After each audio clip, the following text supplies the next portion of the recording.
देखिए question number 15। A contract on construction job specifies a penalty for delay of completion beyond a certain date as follows: rupees 200 for the first day, rupees 250 for the second day, rupees 300 for the third day, etc. The penalty for each succeeding day being rupees 50 more than for the preceding day. How much money the contractor has to pay as penalty if he has delayed the work by 30 days? क्या बोल रहा है कि अगर एक दिन काम delay करेगा तो 200 रुपए की पेनाल्टी देनी पड़ेगी उसको, फिर एक दिन और अगर उसने डिले करा तो 250 रुपीज देगा, ठीक है, फिर एक दिन अगर और डिले करा तो 300 देगा। मतलब जितने दिन डिले करता जाएगा 50 रुपीज उतने इंक्रीज होते जाएंगे प्रीवियस पेनाल्टी में, ठीक है। अगर उसने 30 दिन काम डिले करा तो उसने पेनाल्टी कितनी दी, टोटल पेनाल्टी कितनी दी अगर 30 दिन उसने काम किया, ठीक है ना। तो हम इसमें एपी फॉर्म करेंगे। देखिए किस तरह होगा।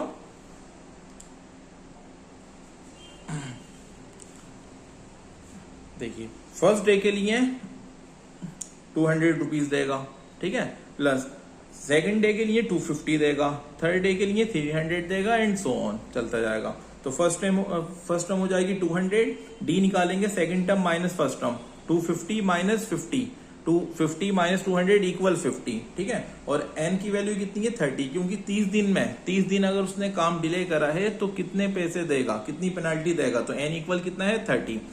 अब हम एस एन जानते हैं, S N equal N upon 2 plus N minus 1 into D, N is 30, S 30 equal 30 upon 2 into 200 plus 30 minus 1 into 50, right.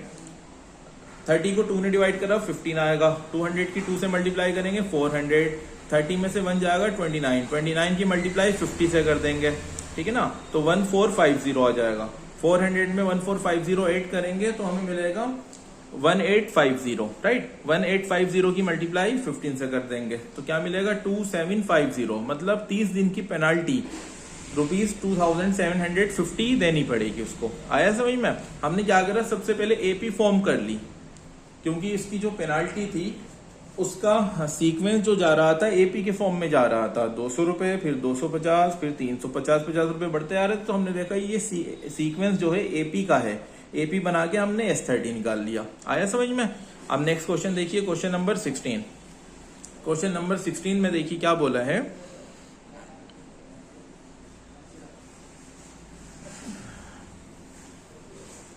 ध्यान से देखिए। A sum of rupees 700 is to be used to give 7 cash prizes to students of a school for their overall academic performance. If each prize rupees 20 less than its preceding prize, find the value each of the prizes. ठीक है ना। 700 रुपए हैं, 700 रुपए के हमें 7 cash prices बनाने हैं, ठीक है ना। वो 7 कैश प्राइजेस कैसे बनाने हैं, मान लीजिए पहला प्राइस 100 रुपए का है तो दूसरा प्राइस, सेकंड प्राइस 80 होगा, 20 रुपए कम, तीसरा प्राइस उससे 20 कम और होगा, 60 रुपए होगा एंड सो ऑन, ठीक है ना। फर्स्ट प्राइस के अकॉर्डिंग 20 रुपए कम होते जाएंगे प्रीसीडिंग प्राइस के। आ गई बात सही में। तो देखिए किस तरह हम इसको सोल्व करेंगे, ध्यान से समझिए।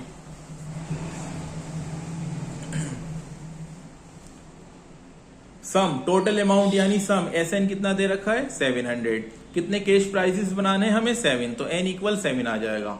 अब देखिए डी इक्वल -20 क्यों आया, जैसे मैंने बताया फर्स्ट प्राइस आपका, मान लिए फर्स्ट प्राइस आपका 100 है तो सेकंड प्राइस कितना है, इससे 20 कम है 80 होगा। अब अगर हम सेकंड टर्म में से फर्स्ट टर्म माइनस करेंगे तो -20 आएगा, इसलिए -20 लिखा हमने। आ गई बात सही में। जो भी प्राइस है, ठीक है ना, उसका सेकंड प्राइस यानी जो सेकंड टर्म है उससे 20 रुपए कम है, तो सेकंड टर्म में से जब फर्स्ट टर्म माइनस करेंगे तो -20 आएगा ना, इसलिए डी की वैल्यू क्या ले ली, -20 ले ली। आ गई बात सही में।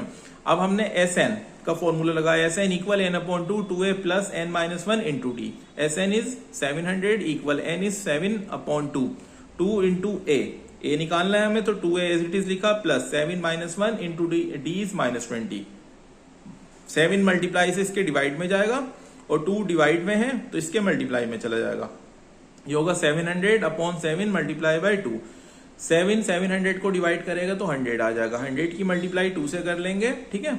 और देखिए 2a प्लस 7 में से 1 जाएगा 6 बचेगा, 6 मल्टीप्लाई -20, राइट। अब ये 200 है, 200 एज इट इज लिखा हमने, 2a एज इट इज आ गया। -20 की मल्टीप्लाई 6 से करेंगे तो -120 आ जाएगा, ठीक है ना। अब इसको सिंप्लीफाई कर लेंगे, -120 इधर जाके +120 हो जाएगा, इक्वल टू है 200 में 120 प्लस करेंगे तो हमें 320 मिलेगा। 2 मल्टीप्लाई में a के a से डिवाइड में चला जाएगा, फिर a कितना आ जाएगा 320 डिवाइड बाई 2, तो a आ जाएगा 160। फर्स्ट टर्म क्या आ गई 160 आ गई, ठीक है ना। अब इसकी बेस पर हम 7 कैश प्राइस जो कैश प्राइजेस थे वो निकाल लेंगे।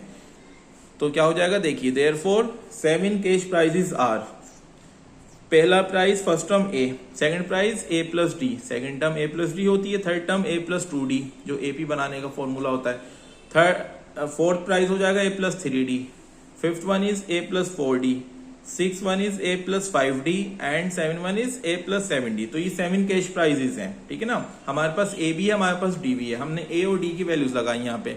160 माइनस 20, क्योंकि plus minus minus d minus का है ना, तो 160 minus 20 comma 160 plus 2 multiply D का है माइनस का -20। ऐसे ही हमने ये लिखा इसकी जगह 160 प्लस 3 मल्टीप्लाई -20, 160 प्लस 4 मल्टीप्लाई -20, ठीक है। 160 प्लस 5 मल्टीप्लाई -20, 166 प्लस 6 मल्टीप्लाई -20। इनको सोल्व करेंगे, 160 एज इट इज आया, 160 में से 20 जाएगा तो 140 आ जाएगा। इसी तरीके से 22 जा -40, 160 में से -40 जाएगा तो 120 बचेगा, AC 100 आ जाएगा, 80 आ जाएगा, 60 आ जाएगा। अब देख सकते हैं आप क्लियरली कि फर्स्ट प्राइस 160 है। अब इसका जो सेकंड प्राइस है 20 रुपीज कम है, ठीक है ना। यहां मैं लिखना भूल गया हूं, कितना है 160, सॉरी ठीक लिख रखा है मैंने, 160 में से 20 जाएगा 140 आ जाएगा, ठीक है ना। फिर अब ये वाला प्राइस थर्ड प्राइस जो है सेकंड प्राइस से 20 कम है, ठीक है। ऐसे आप देख सकते हैं सबके बीच का डिफरेंस क्या है 20 है। तो ये हमारे 7 कैश प्राइजेस आ गए, ये आपका आंसर हो गया, ठीक है। नेक्स्ट क्वेश्चन देखिए, क्वेश्चन नंबर 17। क्वेश्चन नंबर 17 में क्या बोला है इसने, समझिएगा ध्यान से। कह रहा है in a school students thought of planting trees in and around the school to reduce air pollution. It was decided that the number of trees that each section of class will plant will the same as the class. क्या बोल रहा है, जो class है, ठीक है ना, मान लीजिए फर्स्ट क्लास है तो वो एक ही ट्री प्लांट करेगा। मान लीजिए सेकंड क्लास है तो वो दो ट्री प्लांट करेगा। आ रही बस सही में, जो क्लास होगी मान लीजिए 10 क्लास है तो वो 10 ट्री प्लांट करेगा, 12 क्लास है तो 12 ट्री प्लांट करेगा। आ गई बस में इन विच, ठीक है। अब a section of class first will plant 1 tree, इसने बोला भी, a section of class second will plant 2 trees and so on till class 12 class तक। टोटल क्लास कितने 12। There are 3 section of each class, हर क्लास के कितने section है 3 section है। How many trees will be planted by the students, और obviously हर section tree plant करेगा। तो किस तरह वो बोलना ही चाह रहा है, मान लिए टोटल क्लास है 12, ठीक है ना, और हर क्लास के 3-3 सेक्शन है, हर सेक्शन प्लांट करेगा अपने क्लास के अकॉर्डिंग ट्री। देखिए सॉल्यूशन से आपको और क्लियर हो जाएगा, अच्छे से समझिए।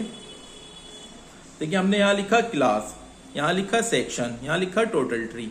मान ली फर्स्ट क्लास है, फर्स्ट है ये, तो वो 1 ट्री प्लांट करेगा। अब इसके सेक्शन कितने हैं, हमने 3 सेक्शन बोले उसने, तो हमने 3 सेक्शन ले लिए, A, B and C, right.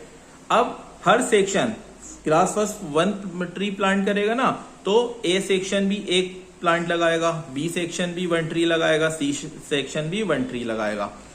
तो क्लास फर्स्ट के तीनों सेक्शन ने टोटल कितने ट्रीज लगाए 3 ट्रीज लगाए, एक इसका, एक इसका, एक इसका, तो टोटल कितने हो गए 3 ट्रीज। अब आ जाइए क्लास सेकंड पर, समझाने के लिए बताया जा रहा है, ठीक है ना, ध्यान से समझिए। सेकंड क्लास 2 ट्री प्लांट करेगा, ठीक है ना। अब सेकंड क्लास के भी 3 सेक्शन है A, B, C, तो A सेक्शन ने 2 लगाए, B सेक्शन ने भी 2 लगाए, C सेक्शन ने भी 2 लगाए, तो total trees planted by class second 2 + 2 + 2 6 हो जाएगा। आ गई बात सही में। इसी तरीके से देखिए थर्ड क्लास आ गया, वो 3 ट्री लगाएगा, उसके भी तीनों सेक्शन है A, B, C, तो 3 3 3 कितने हो गए इसके 9 हो गए। आ रही बात सही में। ऐसी फोर्थ क्लास के 4, 4 4 4 हर सेक्शन उतने ही प्लांट लगाएगा, उतनी ही ट्रीज लगाएगा जितना उसका क्लास का नंबर है, ठीक है। तो इसके 4 + 4 8 + 4 12 हो गया, ठीक है ना। ऐसे ये चलता जा रहा है, कहां तक जा रहा है, 12 क्लास तक। तो 12 क्लास 12 लगाएगा, उसके हर सेक्शन 12 12 12 लगाएगा, तो 12 + 12 24 + 12 36 आ गया।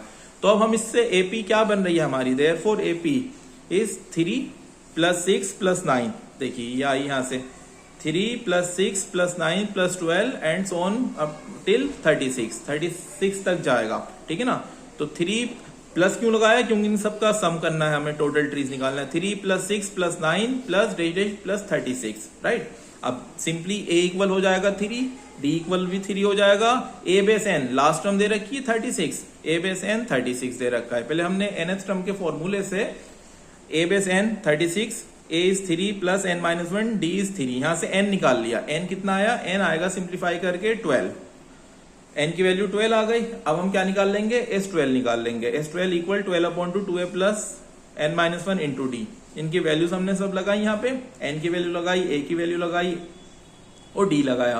2 3 = 6, 12 - 1 3 11, 11 3 = 33, 33 + 6 39, 39 × 6 234 ट्रीज। और यहाँ पे हम देखिए लॉजिकली सोचें तो 12 क्लासेस हैं, तो n की वैल्यू वैसे भी 12 आएगी, लेकिन अगर इससे फॉर्मूले से निकाल लेंगे तो ज्यादा बेहतर रहेगा, ठीक है ना। तो टोटल 234 ट्रीज प्लांट होंगे, ठीक है ना, अगर हर क्लास के सेक्शन अपने क्लास के अकॉर्डिंग ट्रीज लगाएंगे। आया ही समझ में, इंपॉर्टेंट क्वेश्चन है और ये केस बेस्ड के फॉर्म में एग्जाम बोर्ड्स में आ सकता है।